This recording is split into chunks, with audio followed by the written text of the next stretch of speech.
Olá, estamos aqui de volta com mais uma Cesta Básica, a temporada de convidados especiais. Hoje a gente vai receber uma pioneira do controle ambiental, a doutora Vitória Vale Braille. Daqui a pouquinho a gente vai estar com ela aqui. Já é o segundo episódio, vou chamar o Guzmão aqui para começar com ele a Cesta Básica. Bom dia, hoje estamos na nossa 10ª Cesta Básica, Martim? Já é a 18ª. A 18ª Cesta Básica. E no episódio 2 da temporada Convidados Especiais. Essa temporada se iniciou na semana passada com a participação da nossa amiga Cristina Serra, falando de Mariana, da sua paixão pelo meio ambiente e das suas experiências naquele desastre de Mariana. Inclusive já adquirimos o livro da Cristina, muito bom, né, Martim? Excelente. E a gente recomenda para as pessoas, está lá no nosso Instagram. E hoje, continuando essa temporada, no segundo episódio, nós convidamos a doutora Vitória Vale Braille, que foi uma percussora do meio ambiente no estado do Rio de Janeiro.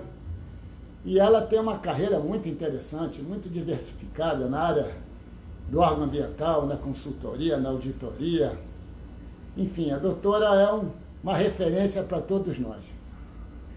E eu, particularmente, fico muito feliz em participar da conversa com ela, porque eu, quando comecei no órgão ambiental, Martim, ainda era IES, era antes da FEMA, foi em 1974, eu comecei como estagiário da doutora Vitória. Por isso que até hoje, para mim, ela é a doutora, sabe tudo.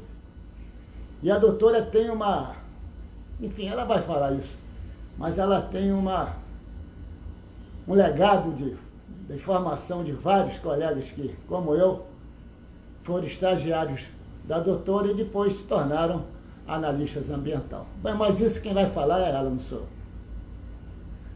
Então, vamos ver se a doutora entra aqui. Vamos chamá-la. Participando, vamos chamar a doutora que sabe tudo. A solicitação para ela. E já foi enviada a solicitação. Que prazer conversar com a doutora, né, Martina? Ela tem tanta história para contar que... eu já conhecia ela de nome há muito tempo e só agora que eu conheci pessoalmente. Então, olha aí quem chegou. Chegando, doutora. Bom dia. Bom dia, Guzmão. Quero te agradecer. Martim, aqui, ó. Opa, tudo bem? Como vai, Zé Martim? Tudo tranquilo? Aqui a gente tem que ficar com máscara, porque nós estamos juntos aqui, não é? Mas a doutora está aí, ficar isolada, não precisa de máscara. Agora, muito prazer em recebê-la, doutora, e obrigado pela sua exposição em participar com a gente aqui da live. Fiquei um pouco tensa, né, de organizar minhas ideias, porque são muitas histórias para contar. Deixa eu começar com uma história, doutora Vitória, só para o pessoal ter uma dimensão da importância da senhora para a área ambiental. Abaixa a bola um pouco para não ficar com muita responsabilidade. Não.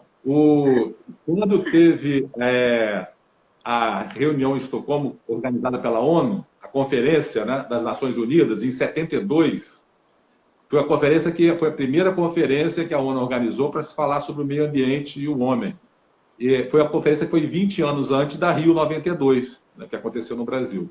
E nessa conferência, o Brasil se preparou para mandar a sua comissão. E essa preparação foi feita com um simpósio em Brasília, na Câmara dos Deputados, chamado Primeiro Simpósio sobre Poluição Ambiental. E eu tenho um livro que é da época, que faz um resumo de tudo que foi conversado. E tem a relação das pessoas participantes desse simpósio que fizeram uma avaliação sobre o que o Brasil deveria, tecnicamente, levar para a reunião da ONU.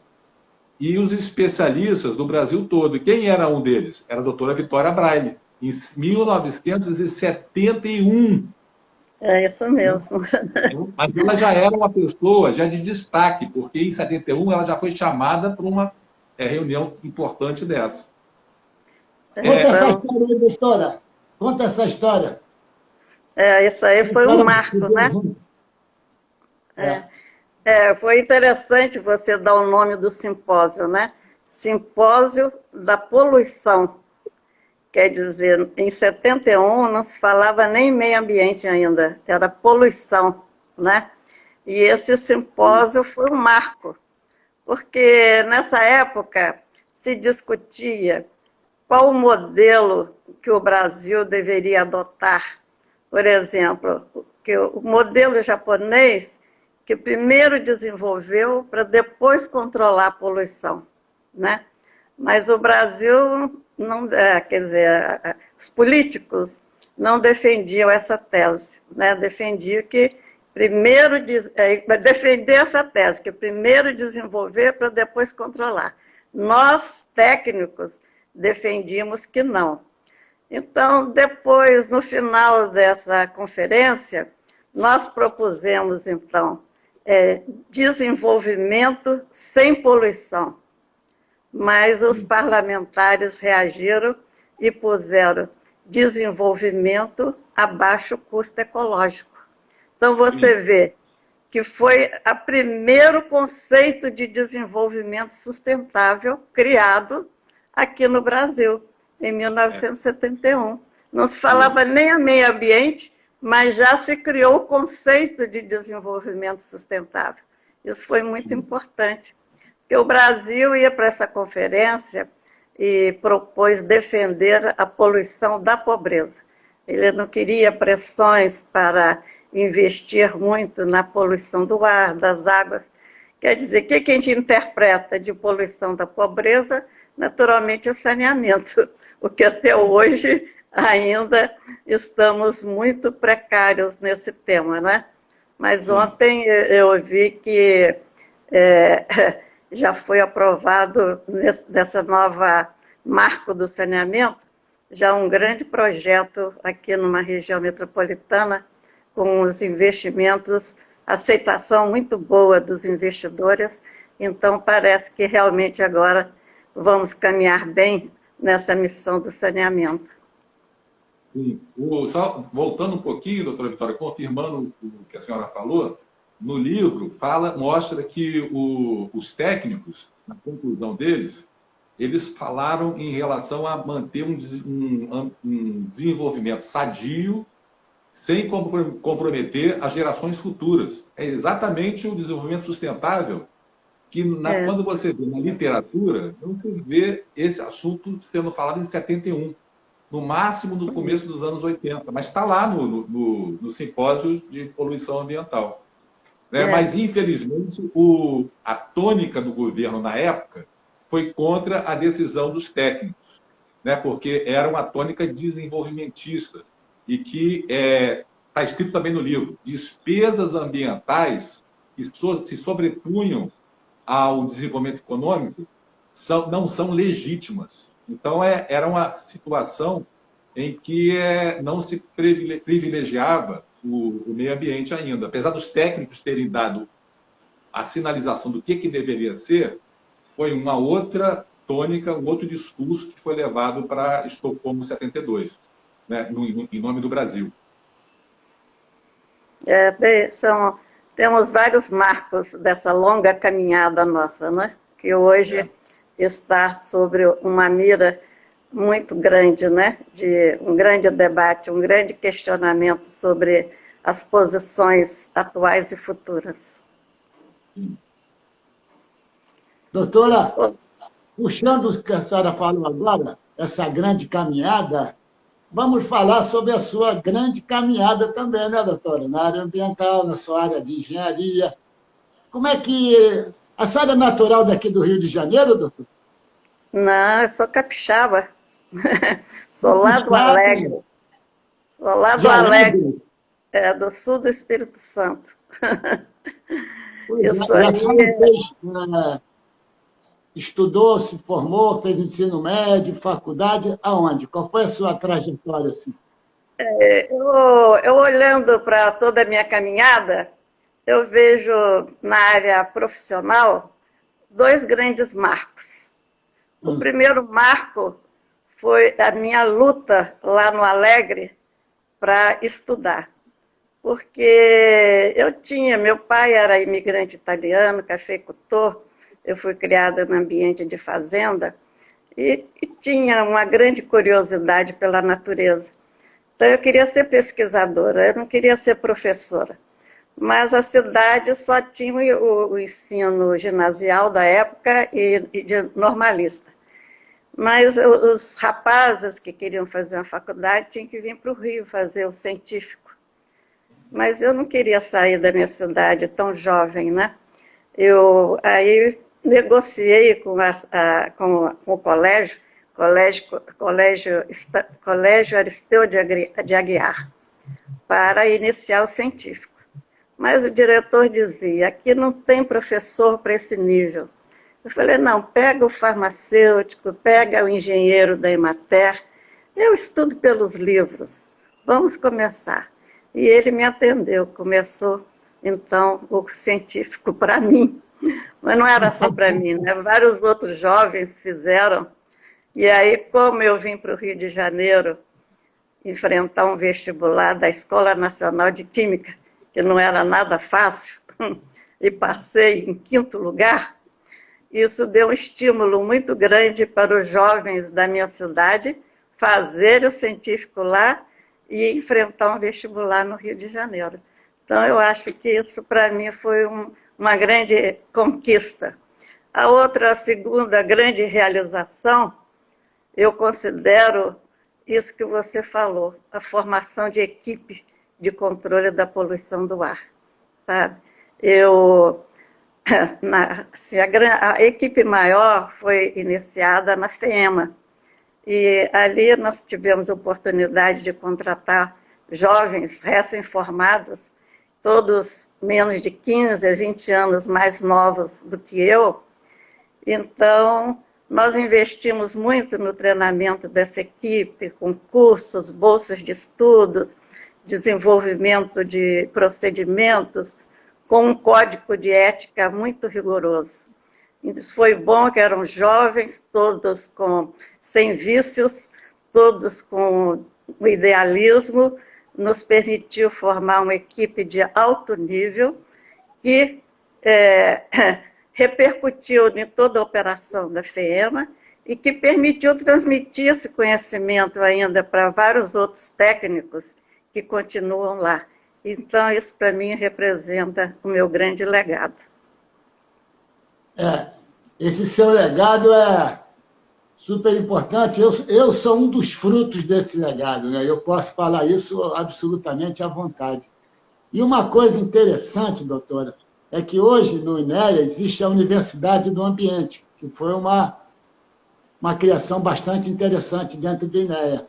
Mas naquela época, nos anos 70, entre 75 e 80, né, que foi a criação da FEEMA, nós fazíamos cursos quase que quase que semanalmente em relação à poluição do ar. E você conseguiu que nós tivéssemos uns consultores americanos, que eram da Organização Mundial de Saúde, da EPA, eu não lembro bem a origem deles. Lembra aqueles consultores que nos vieram ensinar como fazia meio ambiente, que você trouxe?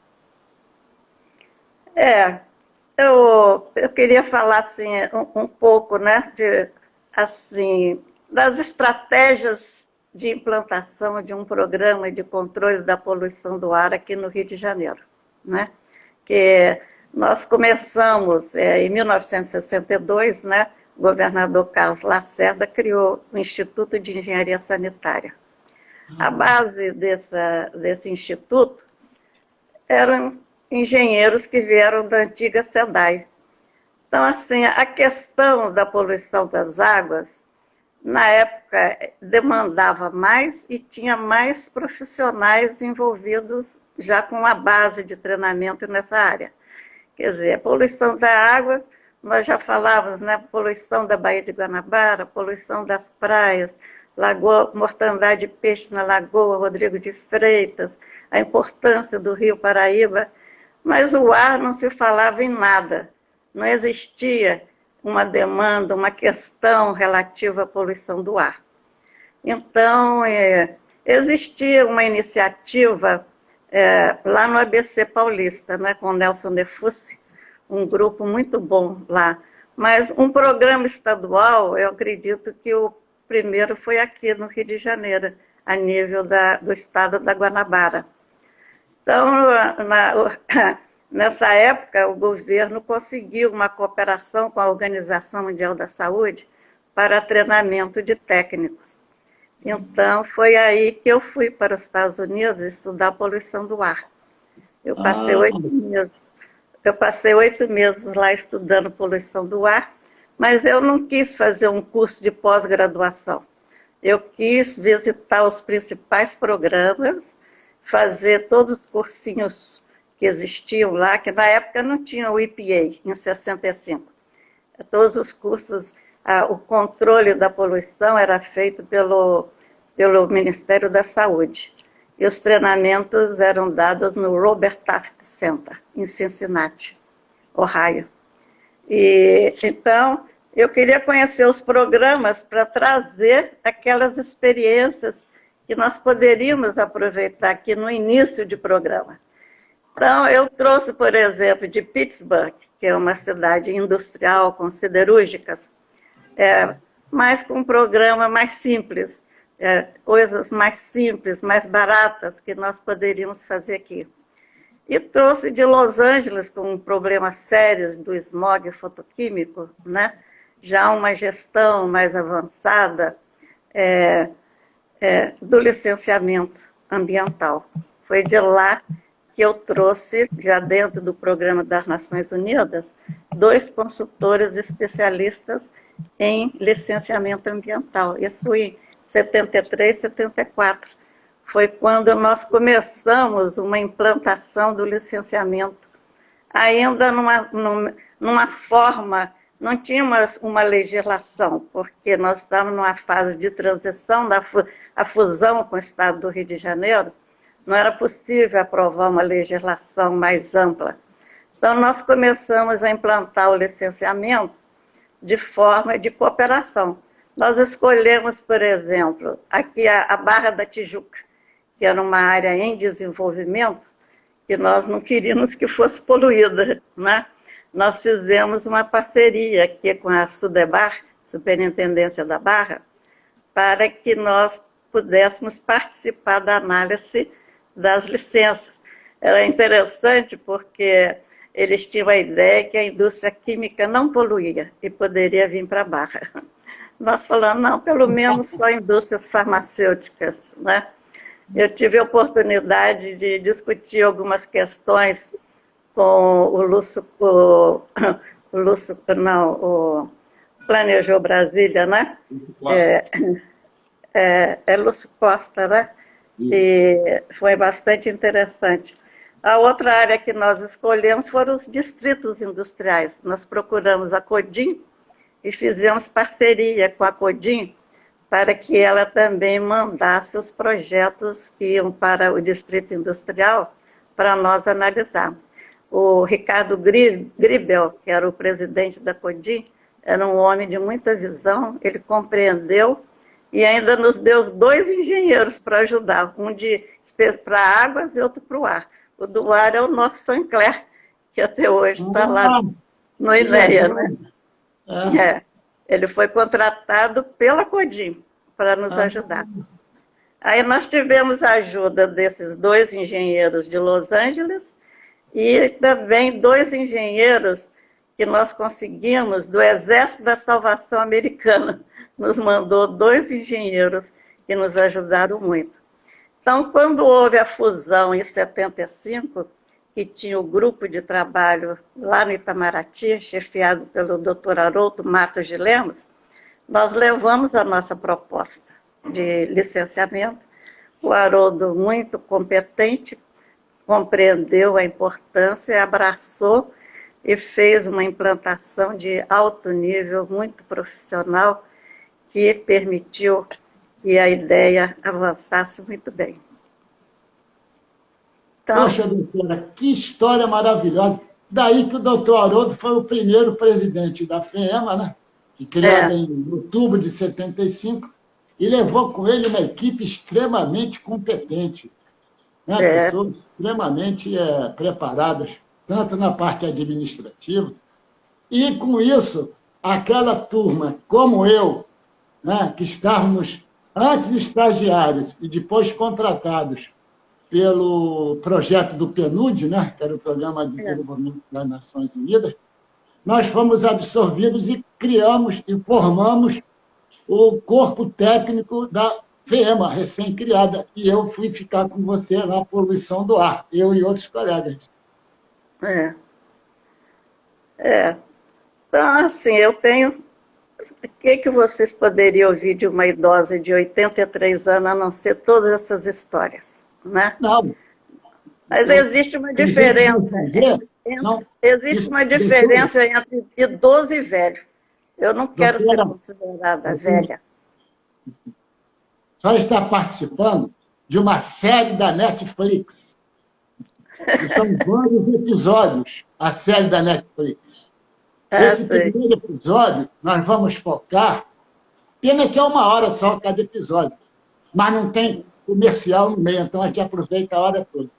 Agora, nesse de hoje, nós vamos focar a sua participação como funcionária pública, como gestora ambiental do órgão, né, que foi criado. Como é que foi a sua participação, como a senhora começou, né, logo depois que a senhora fez engenharia química, e depois foi trabalhar. Já existia a Sursan quando a senhora começou a trabalhar, doutora? Já existia. De obras, né? Em 62, né? Em 62, que o governador Carlos Lacerda criou o Instituto de Engenharia Sanitária, o Instituto estava subordinado à Sursan, que estava subordinada à Secretaria de Obras, com o doutor Enaldo Cravo Peixoto, um grande engenheiro, sabe? E que apoiou muito essas primeiras ações de controle da poluição. E então foi sob a Sursan, né? Certo. E aí começou... O Guzmão me chama aqui de doutora, né? Doutora. Gosta de me chamar de doutora, né? Mas eu também, alguns profissionais me chamam de outro nome, sabe? Quando eu entrei para o mundo do crime ambiental, porque eu respondo a processo por crime ambiental, já ganhei, na primeira instância, eu e mais 8 pessoas, 3 do INEA, já ganhamos, mas o Ministério Público continua recorrendo. Nessa época, o pessoal da indústria passou a me chamar de vovó do pó, por causa da poeira, né? Mas eu não gostei dessa discriminação de me chamar de vovó. Pedi para mudar o nome para Baronesa do Pó, que é outro traficante chamada Baronesa do Pó. Até está passando uma novela da Globo, que a Força do Querer, que é a história dessa traficante, a Baronesa do Pó. Aí o pessoal da indústria passou a me chamar de Baronesa, mas passava e meia Baronesa. Então, você me chama de doutora, mas os participantes aí podem me chamar ou de Vitória ou de Baronesa. Não precisa me chamar de doutora, não. Mas eu acho que, se fosse chamar a doutora por algum nome de alguma novela da Globo, devia ser Belíssima. Lembra uma novela chamada Belíssima? Belíssima? Não, aí já é demais. Se for para chamar pela Globo, é Belíssima. Você disse que trabalhava mais com a parte de poluição do ar, mas o IAES ele tinha mais força na área de água, né, de poluição da água. É. Vocês também tinham recurso para desenvolver os programas na parte de ar? Então você aí me deu um toque para eu poder falar um pouco da nossa luta para começar um programa de poluição do ar, né? Nós não tínhamos repercussão nenhuma, não tinha nenhum profissional fora do Instituto de Engenharia Sanitária. Eu, às vezes, tinha alguma comunicação com o pessoal da higiene do trabalho, né? Mas, então, como começar um programa desses? Nós tivemos que usar várias estratégias, né?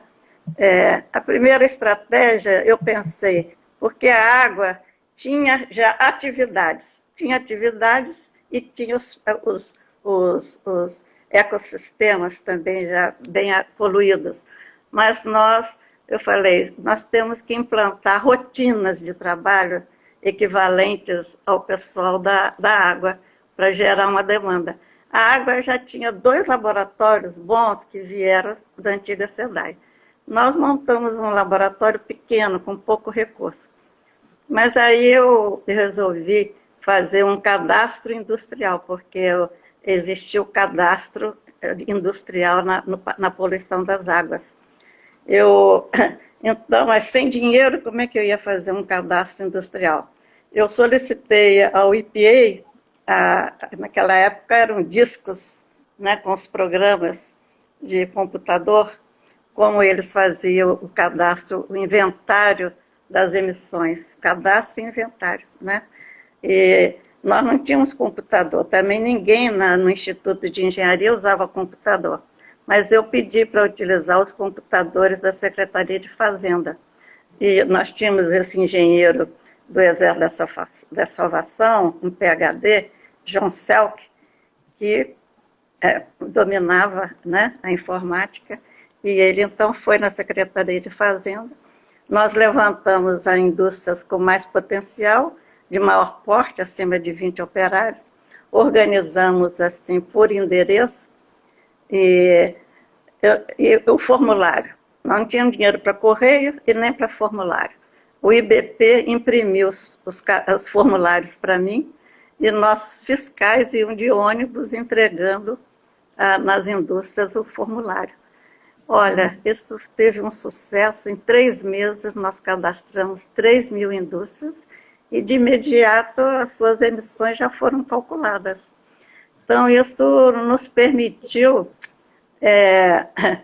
logo o pessoal da água aprovou nossa metodologia e na criação da FEEMA já teve um setor de cadastramento com carros, o que facilitou, né?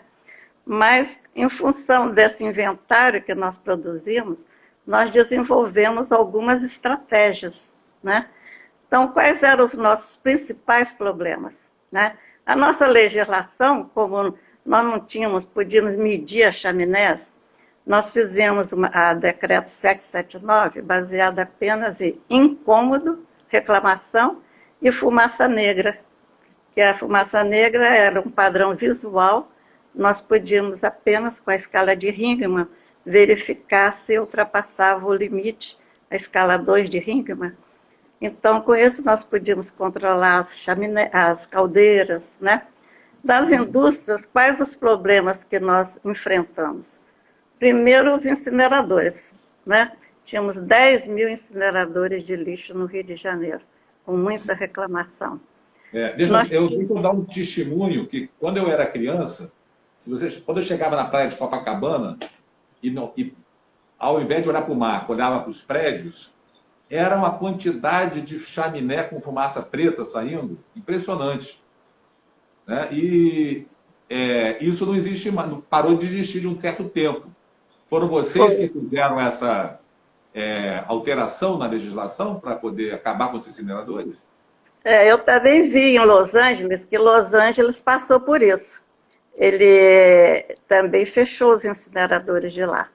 Nós seguimos os passos de Los Angeles, que primeiro exigimos uma requeima dos gases no incinerador para diminuir a poluição. Depois, como não resolveu o problema, eu trouxe esse consultor de Los Angeles para nos ajudar nessa meta de fechar os incineradores, o que não era tarefa simples, né? O governador todo dia me questionava, né? Porque o grande fabricante de incineradores era a Incinex, e o dono da Incinex era o João Avelange, né? Não era uma negociação, não representava uma negociação muito fácil. Mas a Conlurb nos apoiou. E com isso, a Conlurb propôs, para substituir os incineradores, os compactadores, o que também abriu um mercado, né, de fabricação de compactadores. Mas foi interessante que um grande político aí, um ministro, na época nós enfrentávamos, não tínhamos uma indústria de fabricação de equipamentos de controle da poluição do ar. Apareceram alguns inventores. Teve um inventor que inventou um lavador de gases de altíssima eficiência, um lavador Venturi. Mas esse lavador consome muita energia. Então, ele projetava o lavador, mas de pequena potência. Mas ele convenceu que, instalando na chaminé dos incineradores, eliminava completamente a fumaça. E aí, nós tivemos que medir isso. Isso foi instalado no prédio desse político, e nós fomos lá medir. Realmente não saía nada, mas também não queimava nada, porque não tinha vazão, não entrava ar, né? O objetivo da incineração era reduzir o volume de lixo que a Conlurb tinha que coletar. Então, nós provamos que aquele sistema não iria resolver. Então, com isso, nós conseguimos fechar. Foi uma grande vitória para o estado da Guanabara conseguir essa eliminação. Os outros problemas que nós enfrentávamos, não sei se você lembra, Guzmão, que a Avenida Brasil era conhecida como a Avenida dos Sete Cheiros. Né? Porque nós tínhamos um sabão. Pelo cheiro, sabia onde estavam. Hein? Pelo cheiro, os motoristas sabiam aonde estavam. E quais eram? Isso mesmo, é isso mesmo. Aí tinha o sabão português, tinha a refinaria de Manguinhos, tinha a estação de tratamento de esgotos, tinha o Curtume Carioca e tínhamos também o cimento Irajá. Esse era um grande poluidor, o cimento Irajá. Lembra do açúcar pérola? Açúcar pérola também, Então, que vendia asfalto? Fora isso, nós tínhamos assim grupos de pequenas indústrias de porte médio, mas que causavam muitas reclamações, como o grupo de fundições, de concreto, de asfalto e principalmente as pedreiras. Eram 20 pedreiras localizadas, a maioria em áreas residenciais. Você vê, até em Copacabana tinha pedreira, aqui na Barra tinha pedreira. Então o pessoal reclamava, mas o que a gente ia fazer? Fechar todas? Não era possível, né? Nós iniciamos uma grande discussão. Eu sempre pegava o sindicato das pedreiras, sindicato das fundições, negociava com eles uma solução. Eu quero dar meu testemunho de que a indústria carioca sempre cooperou muito, sabe? Nunca obtive um não das indústrias. Sempre cooperaram, estavam dispostos a buscar uma solução. Também nós partimos sempre de uma atitude de cooperação, de buscar uma solução economicamente viável, né? Então, isso também nos deu respeito junto às indústrias, né? De trabalhar no desenvolvimento sustentável. Então, com as pedreiras, nós tivemos apoio do DRM, né? E a solução foi a relocalização das pedreiras, né? Tem muita história aí, tem a história aí ainda que eu não contei. Quando nós fechamos o incinerador, a SEG também reclamou, porque como nós antes implantamos a requeima, era um consumidor de gás. né? Nós tivemos que conciliar essa problemática do consumo de gás. Nós, então, fizemos o seguinte, como tinha reclamação das padarias, e as padarias queimavam lenha de obra, nós exigimos que as padarias passassem a usar o gás natural, aumentando o mercado da SEG, resolvendo esse problema das padarias. Também as caldeiras que estavam em áreas residenciais, nós exigimos o uso do gás natural. Então, assim, nós fomos resolvendo problema por problema de uma maneira pacífica, em conjunto com as indústrias. É impressionante que vocês começaram do zero, né? Tinha muita coisa para fazer. Tem muita gente nova que assiste a gente, só para eles entenderem melhor, cada prédio residencial tinha um incinerador para poder queimar o lixo gerado no prédio. Então, esses incineradores é que começaram a ser proibidos pelo órgão ambiental na época, pela toda essa história que a Vitória contou.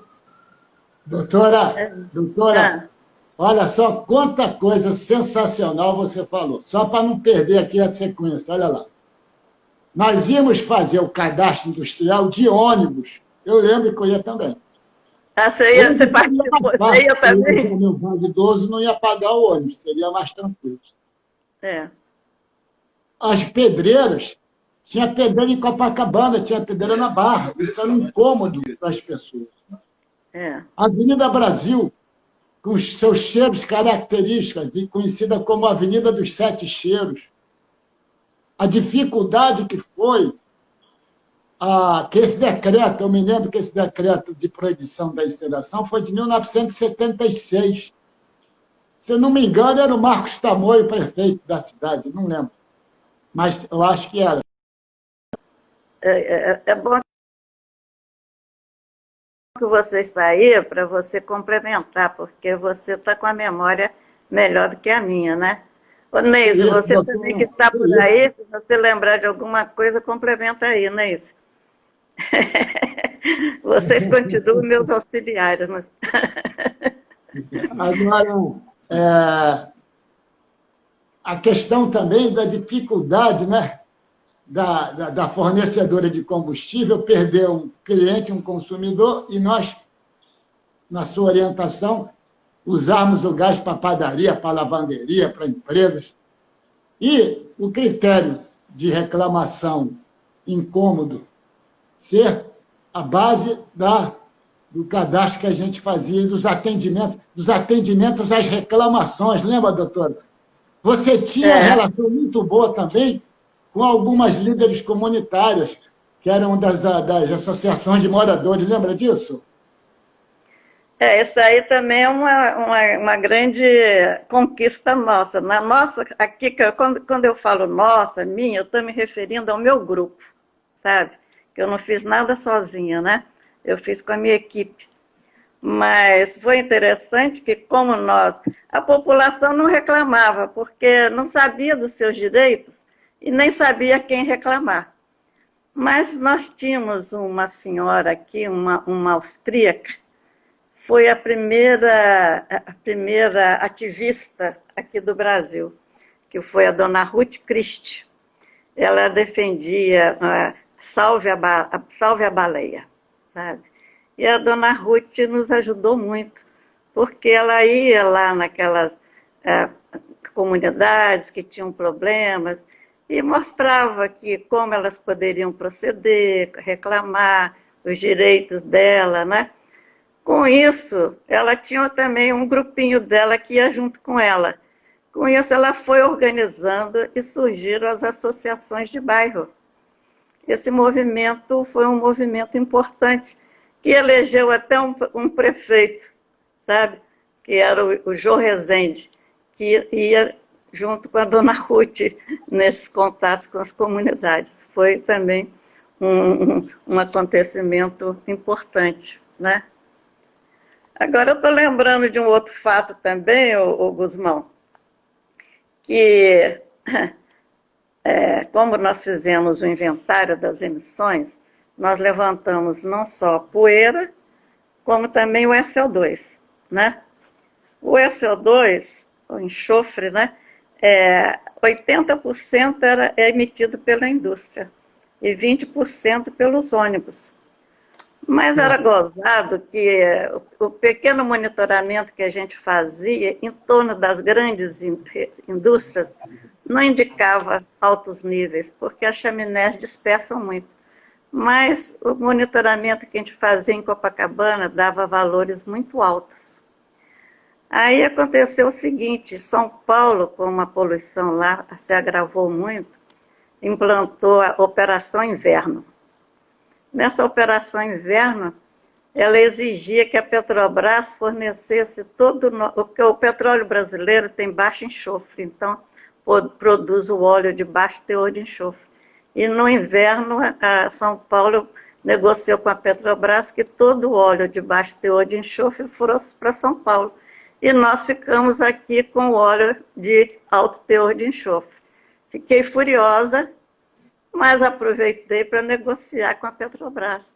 Tá bom, você manda então o nosso óleo de baixo teor de enxofre para São Paulo, mas você vai reduzir o enxofre do diesel, que era o nosso interesse.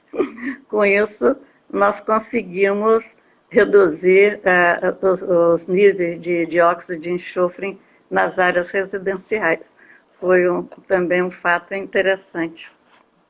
Doutora, isso que você está falando é interessante, porque foi o início do controle da poluição veicular também, que depois tivemos uma legislação no Estado que obriga a fazer a vistoria nos carros. Isso foi o início de tudo, né? Foi antes do PROCONV. Foi antes do PROCONV, né? O Programa Federal. Né?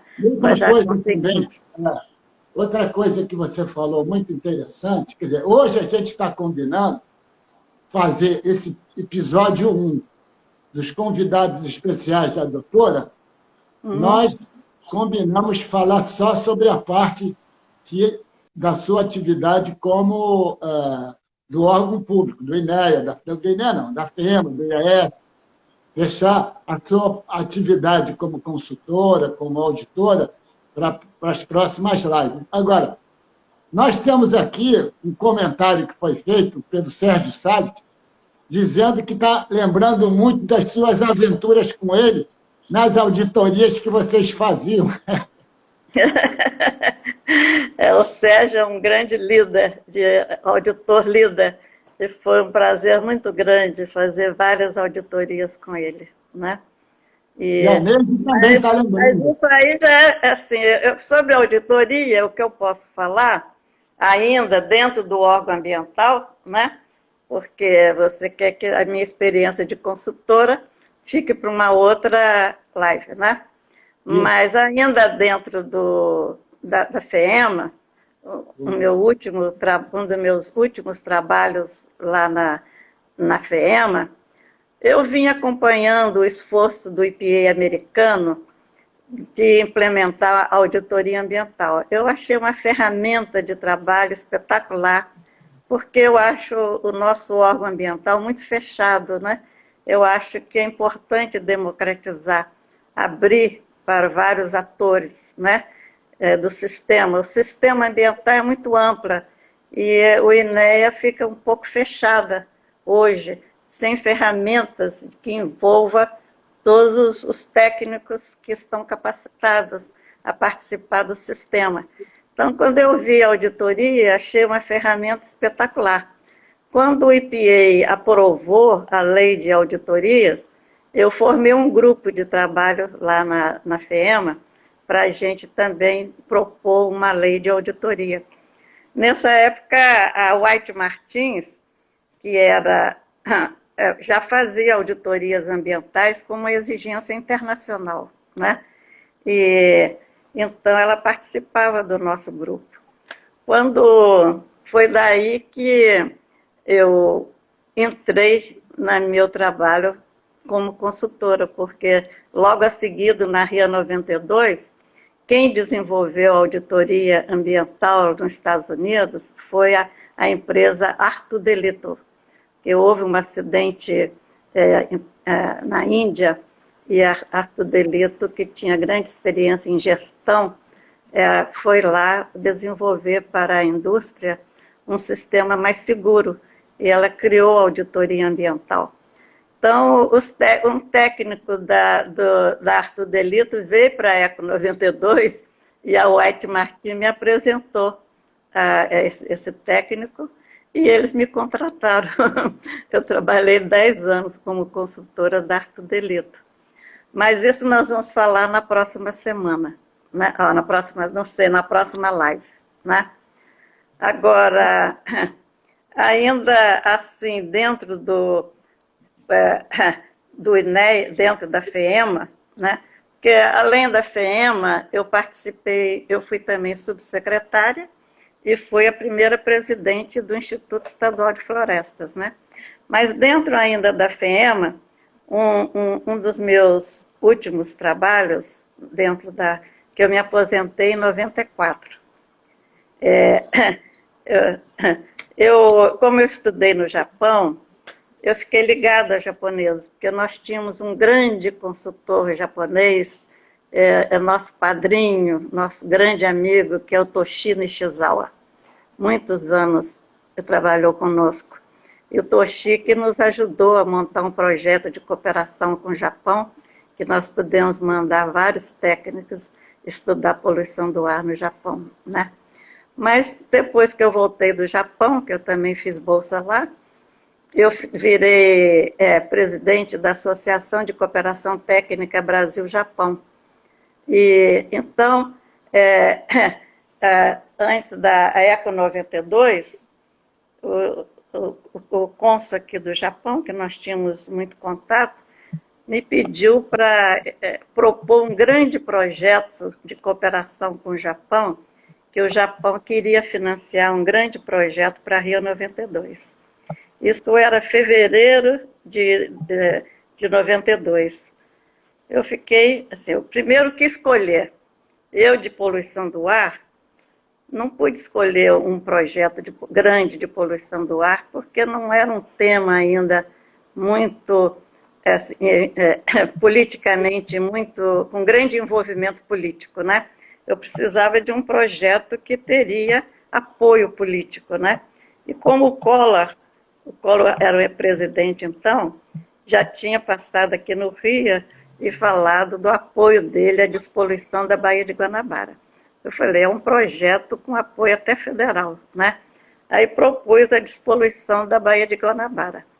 Agora, como montar esse projeto? Porque a negociação de um projeto com o Japão leva mais de um ano, porque o Itamaraty é só em janeiro que apresenta os projetos no Japão. É uma negociação muito longa. Como é que de fevereiro para junho eu teria um projeto aprovado no Itamaraty?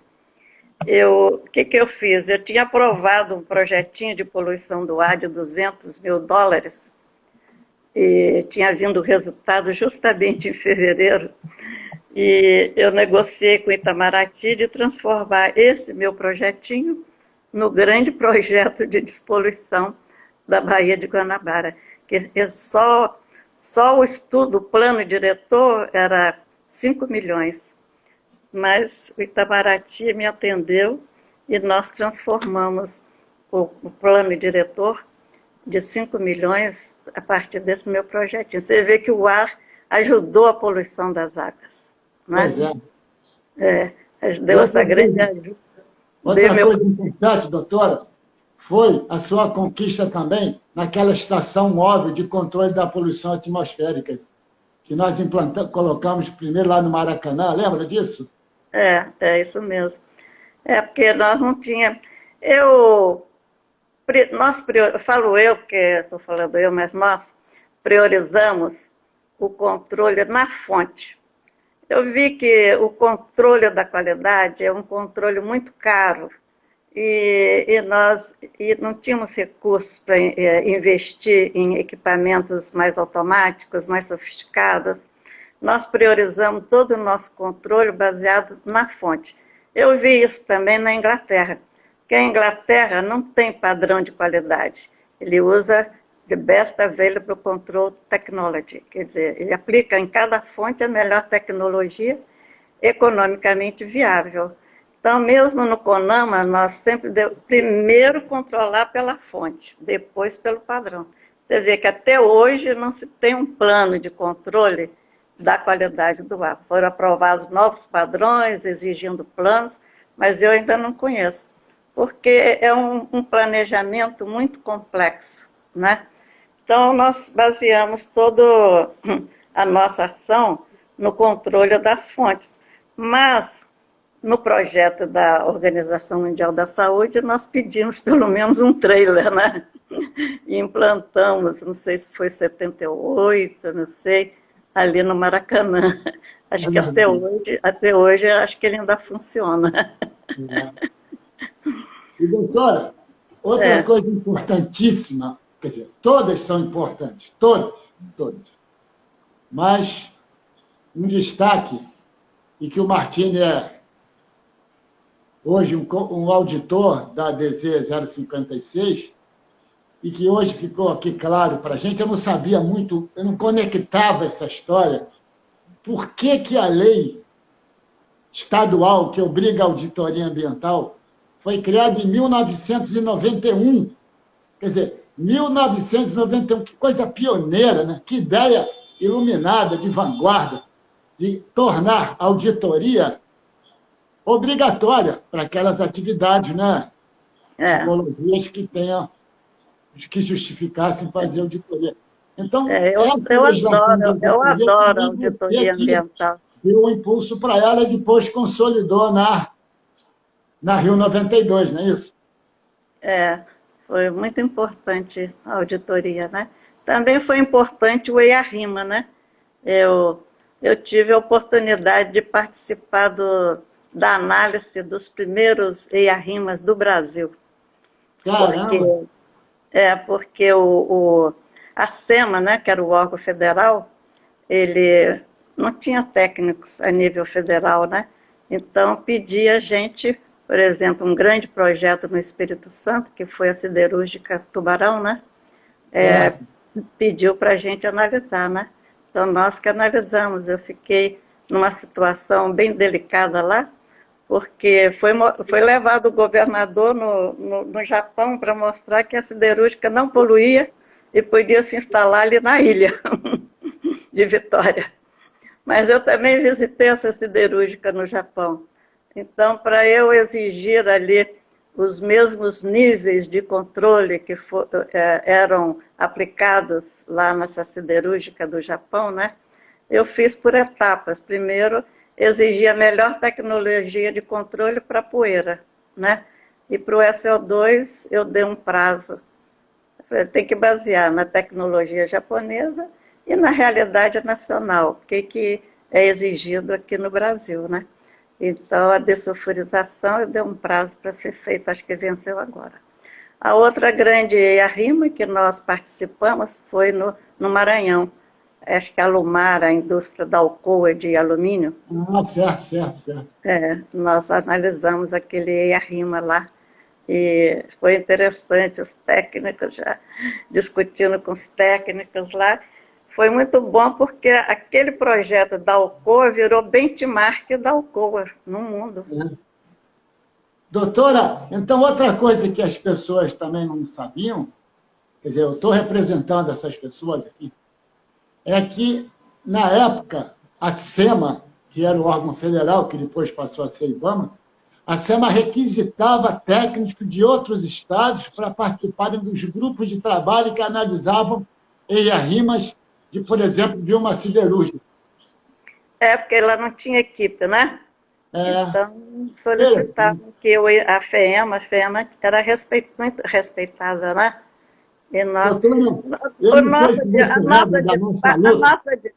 a nossa de par, né, a Divisão de Controle da Poluição do Ar, era um modelo na América Latina, né? Nós recebíamos técnicos da América Latina para serem treinados aqui. Lembra daquele o colombiano, né? Que veio treinar, que dançava muito bem a salsa, que nós fazíamos festinhas. Lembra também daquele do Equador, lembra do... Era do Equador, que dançava bem a salsa? Tinha colombiano, mas veio outro rapaz também. que era do Equador, como é que chamava ele? Eu me esqueço o nome dele, era o... É, A Deise deve lembrar. Né? a de Par Mas era aquele muito veio com a poluição da água, não foi? A de Par era muito animada, que nós fazíamos muita festinha. Meu prédio no Leblon tinha um grande salão de festas, e nós fazíamos muita festinha. Fazíamos Era uma concurso de turma muito dança. unida, doutora.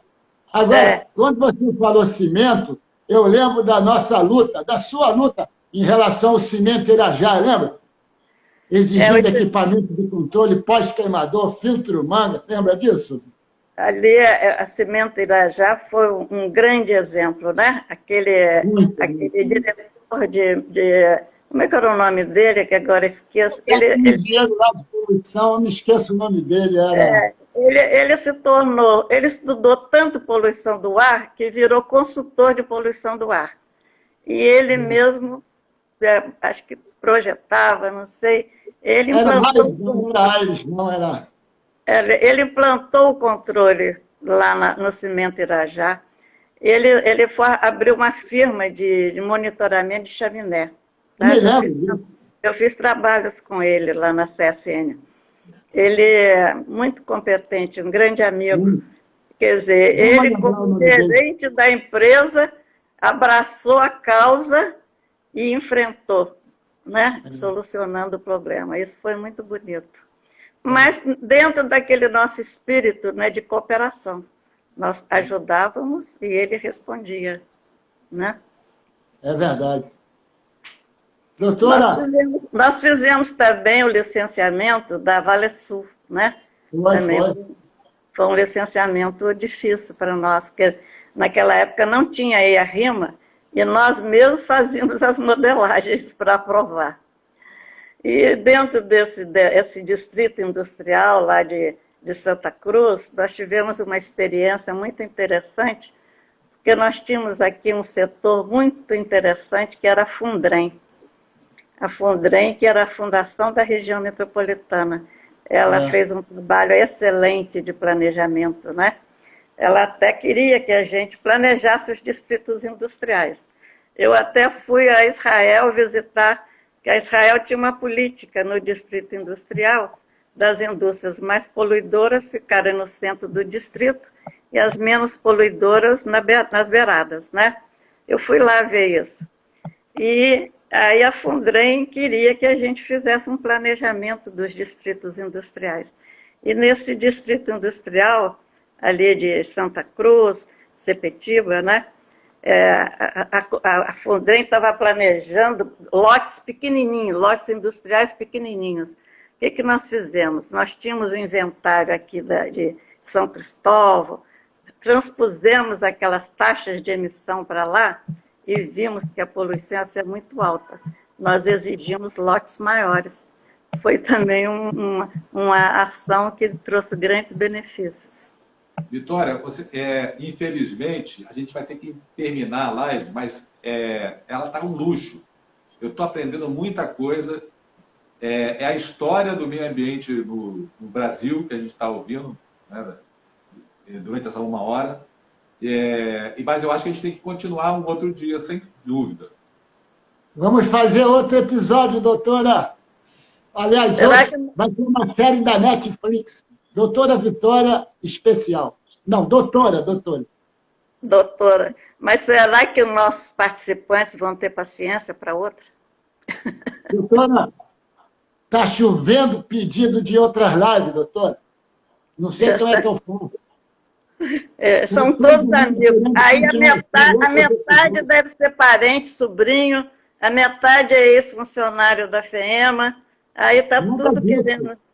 Tem gente que é funcionário, tem gente que eu nem identifico aqui, ó. E essa live vai estar gravada e disponível para quem quiser ver depois, lá na Demartini Ambiental. Foi só eu falar que vai ter outra live que já botaram assim, oba! E tem muita gente jovem participando, doutora. É tudo amigo ou parente, assim não dá, hein? Sérgio Salles falou o seguinte, tem que ter outras. A Neide está batendo palma. Até a minha filha está louca aqui, adorando. Muita gente jovem. O George não para de mandar mensagem. falando que tem o maior orgulho da doutora. Ah, não fiz você passar vergonha não, né, Jorge? Vai terminar agora. Então, até a próxima, Vitória. Doutora, eu tenho uma coisa em comum com